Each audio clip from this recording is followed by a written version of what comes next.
στην παρουσίαση διπλωματικής εργασίας του Άγγελου Ηλιάκη. Σωτήρη, το τρίτο μέλος της Τριμελούς, ο Γιώργος Νικολακόπουλος, από ό,τι με ενημέρωσε, βρίσκεται σε μια έκτατη μετακίνηση, θα προσπαθήσει να μπει στην πορεία. Αυτό όμως δεν υπάρχει πρόβλημα, καθώς είμαστε 2 μέλη από τα 3, οπότε μπορεί να συνεχίσει η διαδικασία. Λοιπόν, σαν διαδικασία να σας πω, Άγγελε, έχεις περίπου 20 λεπτά, 25 το πολύ, να παρουσιάσεις την εργασία σου. Αμέσως μετά θα ακολουθήσουν ερωτήσεις από την Τριμερή Επιτροπή. Θα σας ζητήσουμε να βγείτε έξω από την συνεδρίαση, ούτως ώστε η Τριμερή Επιτροπή να συζητήσει το αντικείμενο και αμέσως μετά θα καλέσουμε, Άγγελε, μόνο εσένα για να σε ενημερώσουμε σχετικά με τα αποτελέσματα. Οπότε σε ακούμε. Ωραία. Καλώς ήρθατε. Λοιπόν, ονομάζομαι Λέξ Άγγελος και καλώς ήρθατε στην παρουσίαση της... Συγγνώμη. Μια στιγμή, γιατί έχω ένα θέμα, δεν μου δουλεύει.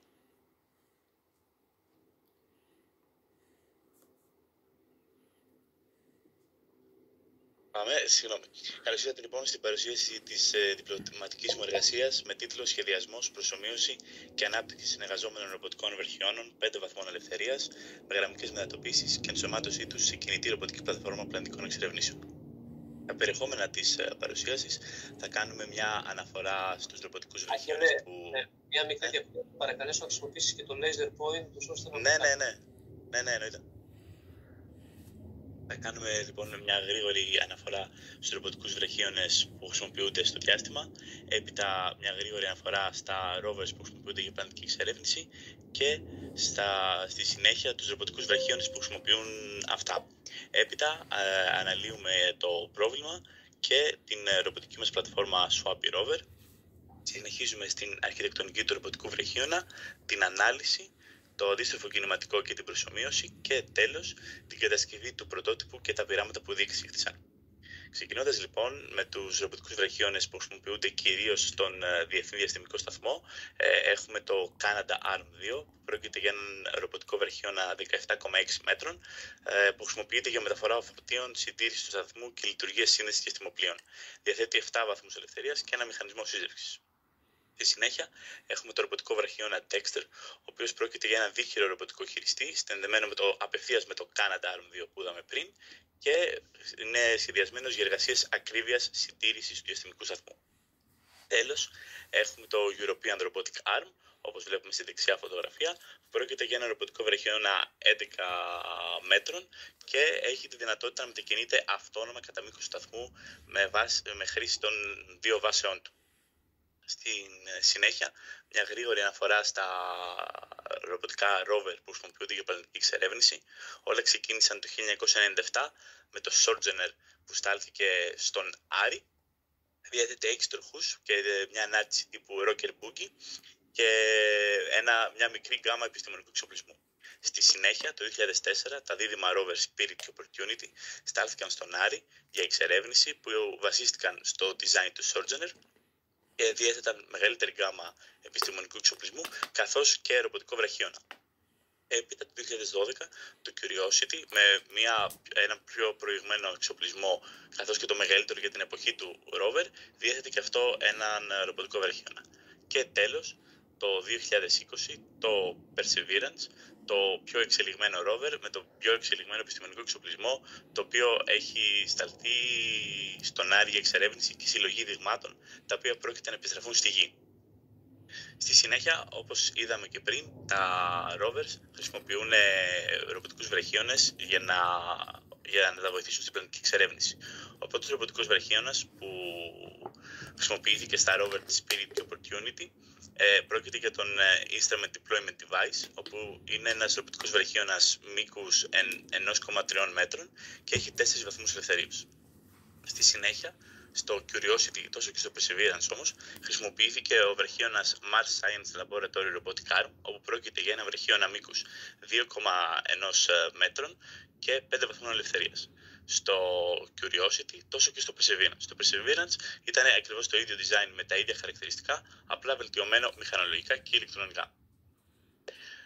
Παρατηρήσαμε λοιπόν στα rover τα οποία είδαμε πριν καθώς και τους βραχίονές τους πως έχουν περιορισμό στην αυτονομία όσο και την ευελιξία των ρομποτικών βραχιών. Επίσης, προκειμένου να μπορούν οι ρομποτικοί βραχίονες στα rover που αναφερθήκαμε πριν να δουλέψουν, πρέπει να προσεγγίσουν το στόχο τους με ένα συγκεκριμένο προσανατολισμό. Επίσης, τα ίδια τα rover είναι πολύ αργά και δυσκίνητα. Γι' αυτόν τον λόγο, ένα σύστημα διπλού βραχίωνα με γραμμικές μετατοπίσεις θα μπορέσει να μας αυξήσει σημαντικά την εμβέλεια, καθώς δεν θα παίζει πλέον ρόλο ο προσανατολισμός του ίδιου του rover. Ακόμα, θα μας δίνουν τη δυνατότητα να μεταφέρουν μεγαλύτερο και περισσότερο επιστημονικό εξοπλισμό, καθώς και την ολοκλήρωση πολυπλοκότερων και μεγαλύτερων διεργασιών.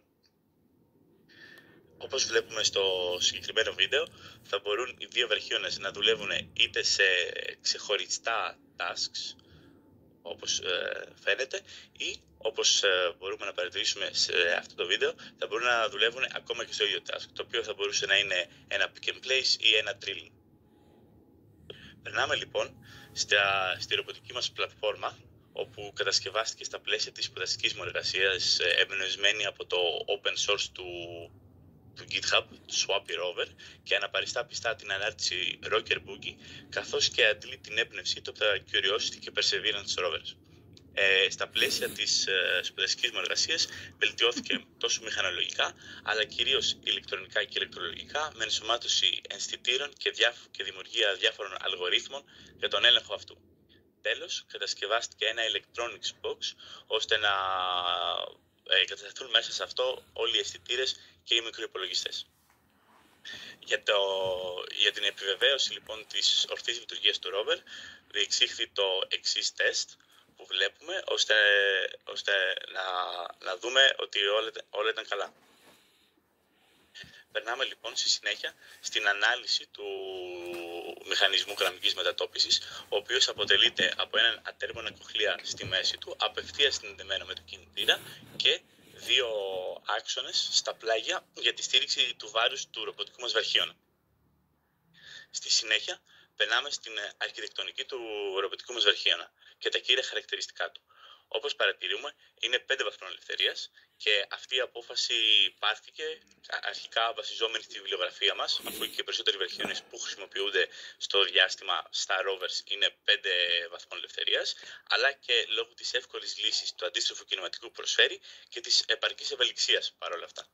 Στη βάση του μπορεί να τοποθετηθεί σύστημα γραμμικής μετατόπισης, αλλά μπορεί να δουλέψει και ως αυτόνομος βραχίωνας, καθώς και διαθέτει φλάτζα στο άκρο εργασίας του, ώστε να μπορούμε να τοποθετήσουμε πολλά και διαφορετικά εργαλεία.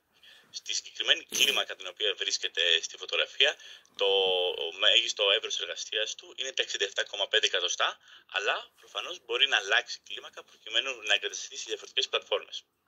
Στη συγκεκριμένη κλίμακα επίσης ανέχεται στα 42 κιλά με υλικό από τιτάνι.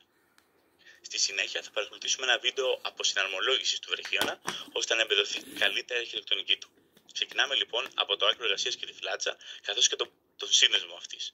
Έπειτα περνάμε στο Link Connector, όπου είναι υπεύθυνο για την άρθρωση την τέταρτη. Κατεβαίνουμε στον σύνδεσμο και την τρίτη άρθρωση με το Link Connector, το έδρανο κύλησης, και κατεβαίνουμε στον επόμενο σύνδεσμο και την βάση της δεύτερης άρθρωσης, όπου χρησιμοποιούνται διπλοί κινητήρες, καθώς είναι μια βάση με αρκετά μεγάλο φορτίο, τα γρανάζια μας και οι βάσεις για τα έδρανα κύλησης. Τέλος, παρατηρούμε την βάση περιστροφής, καθώς και το γρανάζι αυτής και το έδρανο κύλησης που χρησιμοποιείται. Επίσης, παρατηρούμε πάλι τον διπλό κινητήρα στην βάση, και στην από κάτω μεριά μπορούμε να δούμε τα έδρανα ολίσθησης που χρησιμοποιούνται για τη γραμμική μετατόπιση του ρομποτικού μας βραχίωνα. Στη συνέχεια μπορούμε να αναλύουμε τις αρθρώσεις του ρομποτικού μας βραχίωνα, καθώς και τους άξονες περιστροφή τους και τις παραμέτρους Denavit-Hardenberg, οι οποίες θα μας βοηθήσουν να λύσουμε το πρόβλημα του αντίστοιχου κινηματικού, και πρόκειται για αναπαράσταση των ιδιωτήτων της κάθε άρθρωσης και συνδέσμου. Αυτοί οι παράμετροι περιγράφουν ουσιαστικά τις αποστάσεις και τις γωνίες περιστροφής μεταξύ των αρθρώσεων, καθώς και το πώς η κάθε άρθρωση επηρεάζει την τελική θέση του εργαλείου μας. Με βάση αυτά, λοιπόν, μπορούμε να εξάγουμε τον χώρο εργασίας αρχικά του ρομποτικού μας βραχίωνα, αρχικά στο επίπεδο ψυχ και έπειτα στο επίπεδο ψζ. Με βάση τους προηγούμενους χώρους εργασίας, λοιπόν, μπορούμε να δούμε την αύξηση του χώρου εργασίας άμα χρησιμοποιηθεί ένα σύστημα διπλού συνεργαζόμενου βραχίωνα με γραμμικές μετατοπίσεις πάνω σε μια ρομποτική πλατφόρμα όπως είναι το Swappy Rover. Αρχικά στο επίπεδο ψυχ, έπειτα στο επίπεδο ζχ και τέλος στο επίπεδο ζψ, καθώς και μια φωτογραφία για την καλύτερη επέδοση όλου του μηχανισμού. Για την επιβεβαίωση λοιπόν του design μας έγινε στατική ανάλυση με ένα φορτίο 50 κιλών στο άκρο εργασίας του βραχίωνά μας, όταν αυτός θα ήταν κατασκευασμένος από τιτάνιο. Διάφοροι προσανατολισμοί αναλύθηκαν και η ανάλυση έγινε με τη βαρύτητα που επικρατεί στον Άρη, καθώς υποτίθεται ότι θα στραφεί για πλανητική εξερεύνηση.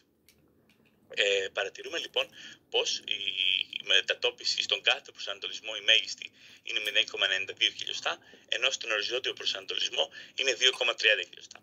Επίσης, η μέγιστη τάση ανέρχεται στα 29,815 ΜΠΑ στον κάθε προσανατολισμό, ενώ στον οριζόντιο στα 90,174 ΜΠΑ. Καθ' όλη την ανάλυση μας, ο συντελεστής ασφαλείας που προέκυψε για το ρομποτικό μας βραχίωνα ήταν άνω του 15, γεγονός που μας οδηγεί στο συμπέρασμα πως δεν υπάρχει κανένας κίνδυνος αστοχίας. Η ίδια ανάλυση έγινε και για το πρωτότυπο το οποίο θα κατασκευαστεί στο εργαστήριό μας, με αυτή τη φορά ένα payload του μισού κιλού. Το υλικό το οποίο χρησιμοποιήθηκε για τη συγκεκριμένη ανάλυση είναι το PETG, καθώς είναι ένα φθηνό υλικό αλλά με πολύ καλές μηχανικές ιδιότητες και αντοχή σε θερμοκρασίες για πλαστικό, και έγινε ανάλυση παρόλα αυτά και στους δύο προσανατολισμούς. Στον κάθε προσανατολισμό η μέγιστη μετατόπιση ήταν 0,086 χιλιοστά, ενώ στον οριζόντιο προσανατολισμό 3,29 χιλιοστά. Επίσης, η τάση ανέρχεται στα 1,974 ΜΠΑ και στον κάθε και στον οριζόντιο η μέγιστη στα 9,851 ΜΠΑ. Επίσης, και με το υλικό PETG, ο συντελεστής ασφαλείας ανέχεται μεγαλύτερος του 15 χωρίς κανένα κίνδυνο αστοχίας. Η ίδια ανάλυση έγινε και στον μηχανισμό γραμμικής μετατόπισης, τόσο όταν ο ρομποτικός μας βραχίωνας θα είναι κατασκευασμένος από τιτάνιο, αλλά και όταν θα είναι κατασκευασμένος από PETG. Όταν ο ρομποτικός μας βραχίωνας είναι κατασκευασμένος από τιτάνιο, επιλέχθηκε και οι ίδιοι οι άξονες να κατασκευαστούν από τιτάνιο. Στην περίπτωση του PETG, όταν δηλαδή ο βραχίωνας μας είναι κατασκευασμένος από PETG, επιλέχθηκε οι άξονές μας να είναι κατασκευασμένοι από αλουμίνιο, όπως και οι πραγματικοί οι οποίοι υπάρχαν για την κατασκευή του πρωτότυπου. Επίσης, βλέπουμε πάλι, μας προέκυψε πως ο συντελεστής ασφαλείας και στο μηχανισμό γραμμικής μετατόπισης είναι μεγαλύτερος του 15, χωρίς κανένα κίνδυνο αστοχίας. Ένα από τα προβλήματα τα οποία έπρεπε να λυθούν ήταν αυτό το αντίστοιχο κινηματικού. Υπήρξαν δύο τρόποι προσέγγισης επίλυσης αυτού του προβλήματος, και ο πρώτος ήταν αρχικά με την εισαγωγή του βραχίωνά μας στο RVs και στο Gazebo και τη σύνδεσή του με τη βιβλιοθήκη MoveIt 2. Μέσω αυτής της βιβλιοθήκης είδαμε λοιπόν πως η λύση του αντίστοιχου κινηματικού είναι δυνατή. Έπειτα, η δεύτερη προσέγγιση ήταν μέσω της ανάπτυξης ενός αλγορίθμου με τη βοήθεια της βιβλιοθήκης Robotics Toolbox. Ο αλγόριθμος λειτουργεί με τον εξής τρόπο: αρχικά φορτώνει τη γεωμετρία του βραχίωνα και εξάγει τον πίνακα DH, και εφόσον του δώσουμε εμείς το επιθυμητό μας σημείο σε μορφή συντεταμένων χ-ψ-z καθώς και τον προσανατολισμό του άκρου εργασίας, το output φαίνεται στην εικόνα αριστερά σε μορφή ράδιων. Μας δίνει δηλαδή τις γωνίες για την κάθε άρθρωση σε μορφή ράδιων, όπως φαίνεται και στο βίντεο αυτή τη στιγμή η διαφάνειά μας. Για την κατασκευή του πρωτότυπου ήταν απαραίτητο να προβούμε σε μια ανάλυση δύναμης ντροπής για την κάθε άρθρωση στη δυσμενέστερη θέση της, προκειμένου να γίνει σωστή επιλογή κινητήρα. Παρατηρούμε λοιπόν στο δεύτερο διάγραμμα πάνω δεξιά πως η μέγιστη τιμή ανέρχεται κοντά στα 3.500 νιουτοχιλιοστά, που μεταφράζεται σε 3,5 νιουτόμετρα. Καλό είναι να θυμόμαστε πως ο βραχίωνας μας επωφελείται από σύστημα μετάδοσης με χρήση γραναζιών για την αύξηση της ντροπής, καθώς επίσης χρησιμοποιούνται διπλοί κινητήρες τόσο στη βάση της πρώτης άρθρωσης αλλά και στη δεύτερη άρθρωση, καθώς είναι οι αρθρώσεις που φέρουν το μεγαλύτερο φορτίο. Με βάση λοιπόν την προηγούμενη ανάλυση και τις μέγιστες τιμές που συναντήθηκαν, έγινε η επιλογή του σερβοκινητήρα WaveShare ST3215 με ονομαστική ροπή κοντά στα 2,5 Nm. Επίσης, χρησιμοποιήθηκε ένα ανεμιστράκι 5V για την ψήξη του σερβοκινητήρα, καθώς και το Serial Bus Controller για τον έλεγχο αυτών. Χρησιμοποιήθηκε μηχανολογικός εξοπλισμός όπως κοχλίες M3 και Heat Inserts M3, καθώς και έδρανα κύλησης για τη μείωση της τριβής.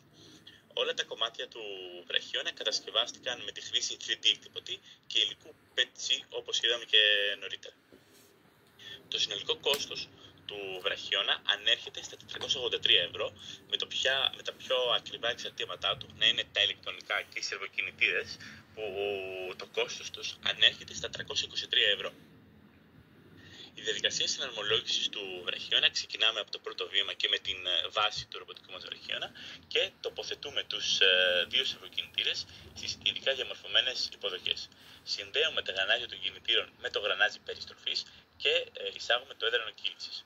Στην κάτω μεριά της βάσης μας εισάγουμε τα έδρανα ολίσθησης για τη γραμμική μετατόπιση. Έπειτα τοποθετούμε τα heat inserts στο γρανάζι περιστροφής και συνδέουμε τη βάση περιστροφής με το γρανάζι περιστροφής με κοχλίες.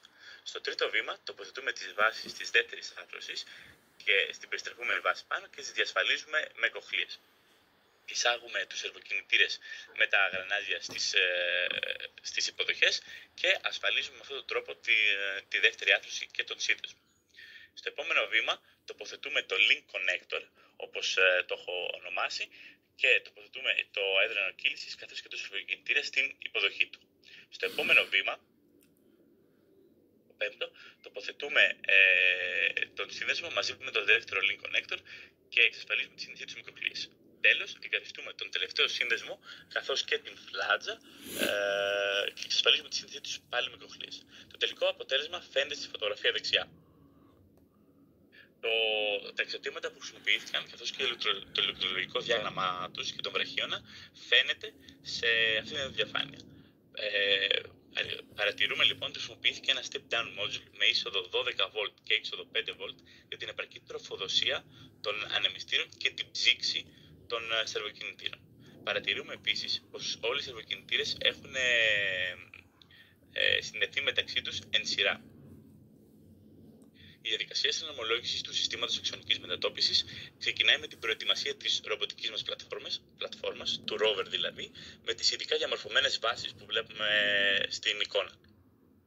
Τοποθετούμε τις βάσεις των αξώνων στις ειδικά διαμορφωμένες οπές και τις συνδέουμε μηχανικά με κοχλίες. Έπειτα περνάμε τους άξονες μέσα από τη βάση και τους διαπερνάμε από τη βάση του ρομποτικού βραχίωνα, εξασφαλίζοντας ότι αυτός στηρίζεται επαρκώς στους άξονες. Εφόσον τελειώσουμε και την διαδικασία συναρμολόγησης του συστήματος αξονικής μετατόπισης, είμαστε έτοιμοι να ξεκινήσουμε τα πρώτα πειράματα. Το πρώτο πείραμα που διεξήχθη ήταν να τεστάρουμε την ορθή λειτουργία του rover μετά την εγκατάσταση ολόκληρου του εξοπλισμού. Ο εξοπλισμός αυτός, το βάρος του εξοπλισμού αυτού ανέρχεται στα 3,5 κιλά περίπου. Παρατηρούμε βέβαια μέσα από το βίντεο πως η λειτουργία του rover δεν επηρεάζεται καθόλου παρά το αυξημένο βάρος. Στην συνέχεια, το επόμενο πείραμα που διεξήχθη ήταν η κίνηση της κάθε άρθρωσης ξεχωριστά, προκειμένου να επιβεβαιώσουμε πως όλα δουλεύουν σωστά, τόσο το πρόγραμμά μας όσο και τα μοτεράκια μας, και πως δεν έχει υπάρξει κάποιο λάθος κατά τη διαδικασία σχεδιασμού ή ακόμα και την διαδικασία συναρμολόγησης του βραχίωνά μας. Το επόμενο τεστ που διεξήχθη ήταν η κίνηση του βραχίωνα με ένα βάρος payload περίπου στα μισά κιλά στη μορφή ενός μπουκαλιού με νερό. Παρατηρούμε λοιπόν πως πάλι όλες οι κινήσεις του βραχίωνα γίνονται χωρίς κάποιο ιδιαίτερο πρόβλημα και όλα δουλεύουν όπως είναι αναμενόμενο. Το τελευταίο τεστ, το οποίο έγινε στα πλαίσια της διπλωματικής μου εργασίας, ήταν το Positional Error Testing, το οποίο θέλαμε να βρούμε την απόκλιση ουσιαστικά μετά από μια μεγάλη επανάληψη κινήσεων της κάθε άρθρωσης. Η συγκεκριμένη μεθοδολογία που ακολουθήθηκε είναι η εξής. Έγιναν 30 επαναλήψεις της ίδιας κίνησης για την κάθε άρθρωση. Χρησιμοποιήθηκε μια ταινία για οπτικοποίηση του αποτελέσματος, αλλά κυρίως βασιστήκαμε στα δεδομένα που προσφέρει ο αισθητήρας θέσης του ίδιου του σερβοκινητήρα. Χρησιμοποιήθηκαν δύο διαφορετικές ταχύτητες με δύο διαφορετικές επιταχύνσεις και είχαμε αποτελέσματα για τις πρώτες τρεις αρθρώσεις, καθώς οι δύο τελευταίες, λόγω του πολύ μικρού φορτίου που έχουν, δεν εμφάνισαν καμία απολύτως απόκλιση. Ξεκινώντας λοιπόν με την πρώτη άρθρωση, που η κίνηση ήταν αυτή που φαίνεται στο αριστερό βίντεο, παρατηρούμε ότι η μέγιστη απόκλιση συναντάται για ταχύτητα 1500 και επιτάχυνση 50 στο πρόγραμμα του αλγορίθμου. Μια ταχύτητα 1500 βασιζόμενη στο manual του σερβοκινητήρα σημαίνει περίπου 16 RPMs, ενώ μια ταχύτητα 900, όπως βλέπουμε από κάτω, σημαίνει περίπου 9 RPMs. Η μέγιστη απόκλιση που παρατηρείται σε αυτή την ταχύτητα με αυτή την επιτάχυνση είναι 2,87 μοίρες.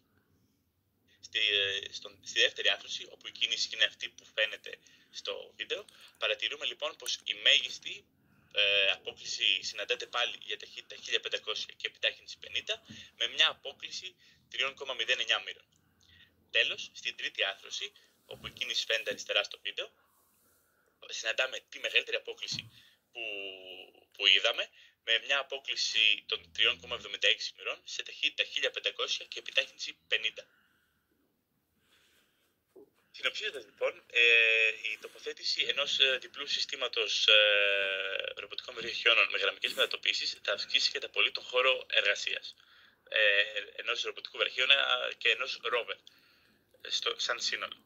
Τέλος, δύο ρομποτικοί βραχίονες μπορούν να κουβαλήσουν, να εξοπλιστούν με μεγαλύτερο και περισσότερο εξοπλισμό επιστημονικό, καθώς και να φέρουν εις πέρας μεγαλύτερες και δυσκολότερες διεργασίες.